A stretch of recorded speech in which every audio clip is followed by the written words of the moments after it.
Hey guys, let's talk about the last night's Good Doctor, aptly named Aftermath, because it's dealing with the aftermath of the outbreak from the last couple of episodes.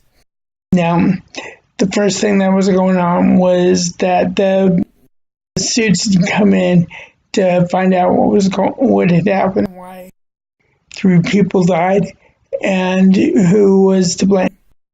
Now there's 3 people chopping block now because of that.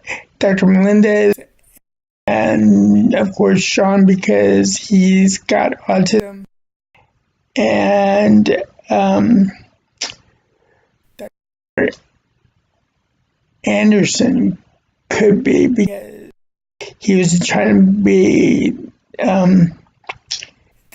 head doctor and the hospital director at the same time, which is a conflict of interest as far as the are concerned, because he was being director. He's supposed to be responsible for everything that goes on, but he's supposed to watch their bottom line, and he as the doctor, of course, he's supposed to care for everybody that comes there. Now, that was a running theme going through the other, which was how people that have through trauma. Have you ever noticed? Somebody goes through trauma, whatever happened before that, they try to make amends. So, broken relationships were tried to be sewed together. The guilt and the feelings and the high of the situation, the trauma. And it was in all the situations, it made for some uncomfortable feelings, which was between Sean and Leah, and Sean and Leah, of course, have a friendship relationship, and they want to have more, but they don't know how to get there, and they would make a hell of a couple if they could get there. But then is still fighting his cancer, and he's not a good patient, as most doctors aren't. And he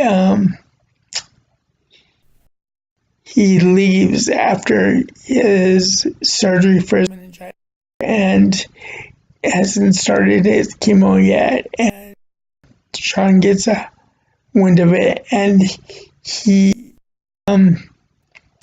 confronts him over it, and literally says, you know, it's America. I can do whatever. I'm leaving. I don't want any more blood or tubes and all this other crap. And he leaves. Well, then Leah is like, she knows what Sean's gone through, and she's makes sure that he actually has a day off. He's not doing anything medical. And she calls him to see if he wants to go to lunch with her.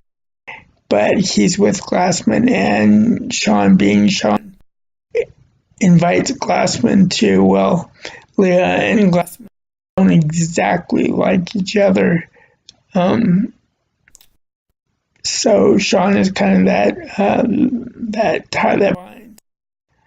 And so they get together, and it's really going to lunch, and but doesn't want to deal with anything else. Didn't want to think of any of his cancer, and he gets this idea to go and drive these mini cars that racers use to practice before they get behind their real race cars. And that competition and that mindless, well, not mindless, since they have to think something else, but it's the competition, it's the fun, and Glassman and Leah connect and become friends. And so Glassman is kind of trying to push Sean to talk to Leah, even though Sean knows that they've already established their friendship. And we're going to see where that goes, because I can tell you how that ended. That's exactly where he went to ask her about that at the end of the episode. And another relationship was Melinda's and Dr. Lim, where he came in asking her how she's doing. She's already working, everything, and she just practically died during the outbreak. And he's really trying to be nice to her and just really kissing her ass and everything. And she sees this and she's like, what's all this? She years ago, you were,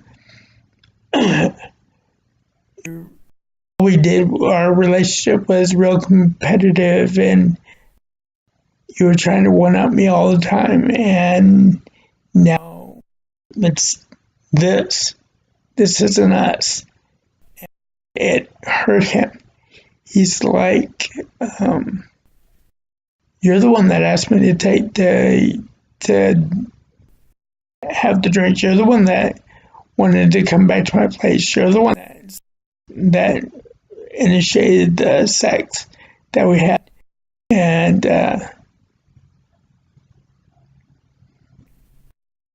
now you're being like really cold. And she's, well, but I was fine with us just being sex.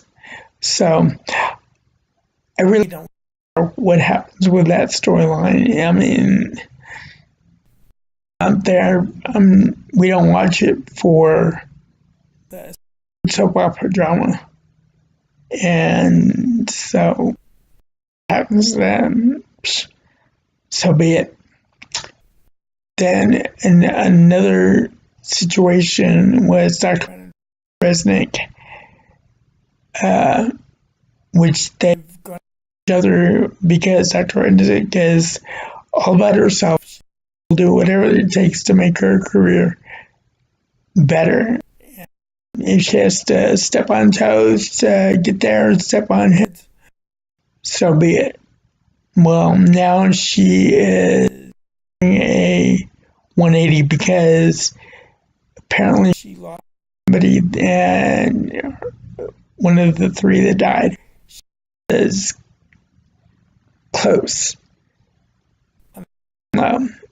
And so now she's trying to be friends with Brown, and Dr. Brown is like, what's up with this? You want to go out to drinks with me and be buddy, and everything's everything after you've thrown me into the countless times, and death.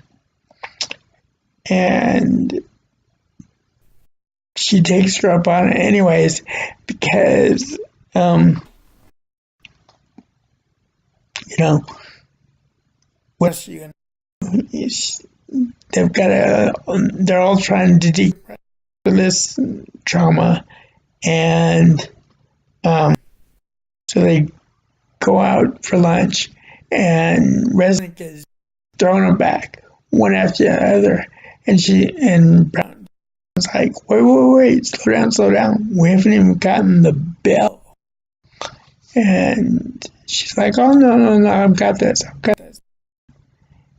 And then Dr. Brown call, and so she's like, well, obviously you don't need to get drunk, so I'm just gonna go. I've got to take this call.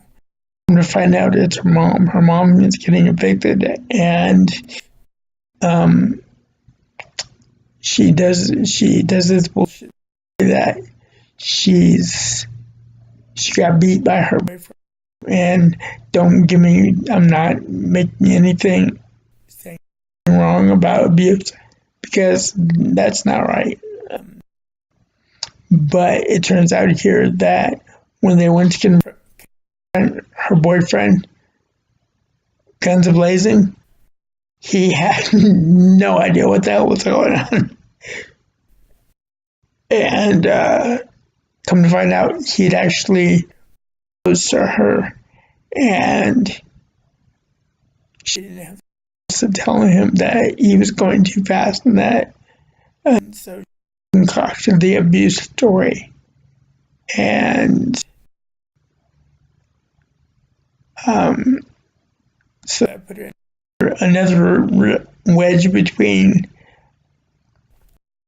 Dr. Brown and her mom, because her mom were really estranged as it was. And then the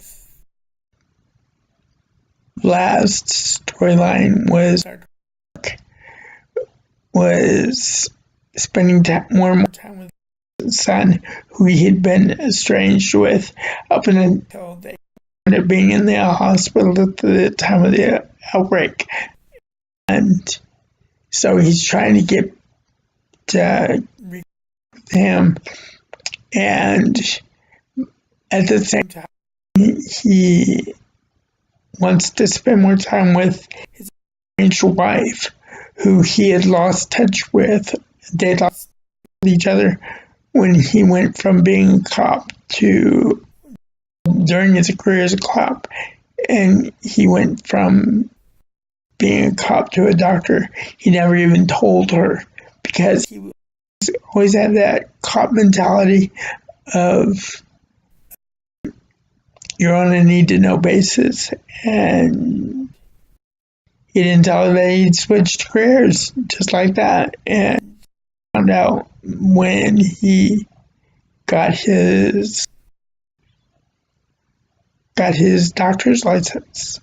And like, that's why we're together, because I was always on the outside when I should have been the person on the inside. And so but she recanted after a good day with them. This all this whole episode was the course of the day. And she recanted after they had a good time. So we're going to see. She said, we'll take it slow and see where it goes. So, but Joey and I, we don't know if these relationships are paying out, because after the dust settles and everybody goes back to regularly scheduled programs, and life carries on, then it's going to be in unless they're really gonna try, then it's gonna be, the same shit, different day type of situation. And they're gonna fall back into their old tropes. Well, now, well, hope not, because I really do want to see Sean and Leah get together, and it was nice to see Leah and Glassman connect. And Leah and Glassman actually saw that Leah does care about Sean, and she does him. She can work past his autism. She knows how to get him to come out. And so I want to see that, and of course everything else works out for everybody else, with the exception of Linda's and Lim, because that's just a throwaway relationship as far as I'm concerned, with being competitive when their juices get going and whatnot. So it'll be interesting to see what goes on next week's. But guys, check this show out. It's something special. I mean, Freddie Highmore did a hell of a job being Sean, and his whole mannerisms and playing an autistic is something really to see, and the way the rest of the cast plays off that. So anyways, I hope y'all, my thoughts on the yesterday's episode, and subscribe to us and drop some lines, and good to each other, and we love you.